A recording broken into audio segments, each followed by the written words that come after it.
नमस्कार, बहुत स्वागत है आपका। आप देख रहे हैं ग्रैंड धर्मा सन्मार्ग। गुप्त नवरात्रि शुरू हो चुका है और इस नवरात्रि में विशेष टोने टोटके प्रयोग किए जाते हैं धन की देवी माँ लक्ष्मी को आकर्षित करने के लिए, आपके जीवन के शत्रुओं को आपसे दूर भगाने के लिए और जीवन में प्रगति, खुशियाँ, आपका हर जगह विजय हो, इसके लिए माँ दुर्गा की विशेष आराधना भी होती है और विशेष प्रयोग भी किए जाते हैं। तो आज हम आपके साथ कुछ खास जानकारी साझा करेंगे। आज हम आपको बताने वाले हैं एक ऐसा पौधा का जड़ जो अगर इस नवरात्र में किसी भी दिन लाकर विशेष प्रयोग करते हैं तो जीवन की बहुत सारी मुश्किलें दूर होती है, धन की भी मुश्किलें दूर होती है, आपका आकर्षण बढ़ता है और साथ ही साथ इस पौधा को अगर आप धारण करें जड़ को तो आपको मुकदमों में विजय मिलती है। तो चलिए जानते हैं।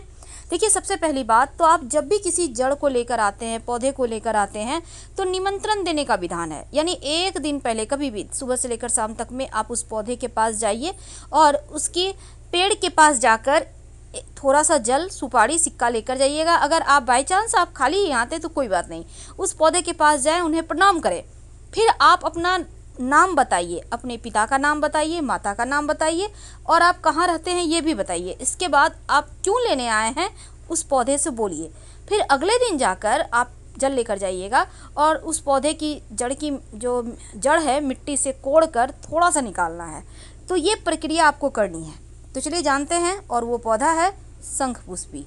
अब शंखपुष्पी का पौधा कैसा होता है? देखिए, सबसे पहली बात तो इसमें शंख के आकार के पुष्प लगते हैं। चलिए आज हम आपको 4 प्रयोग बताएंगे, अपनी सुविधा के अनुसार कुछ भी कर सकते हैं।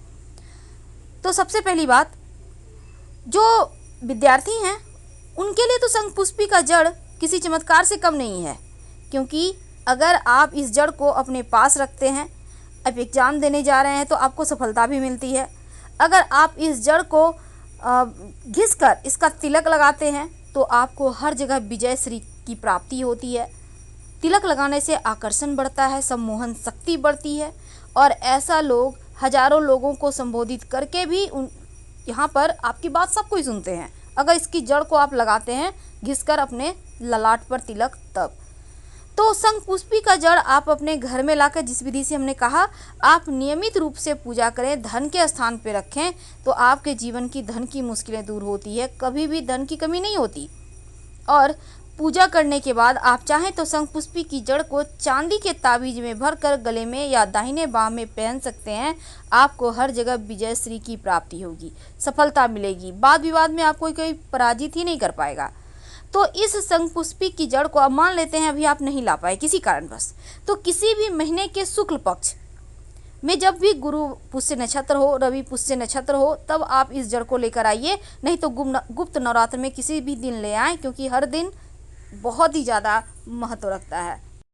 तो जब आप घर लाइएगा ना तो शुद्ध जल से या गंगा जल से धोकर इस जड़ को थोड़ा सा केसर से या फिर हल्दी से तिलक करें और उसके बाद महालक्ष्मी के बीज मंत्र ओम श्रीं ओम श्रीं ओम श्रीं या फिर ओम श्रीं श्रीय नमः, इस मंत्र का जप कम से कम 11 माला या 108 बार ही सही आप कीजिए और चांदी की डिब्बी में भरकर धन के स्थान पर रख दें। गरीब से गरीब भी धन कमा लेता है। धन्यवाद, हम फिर मिलेंगे।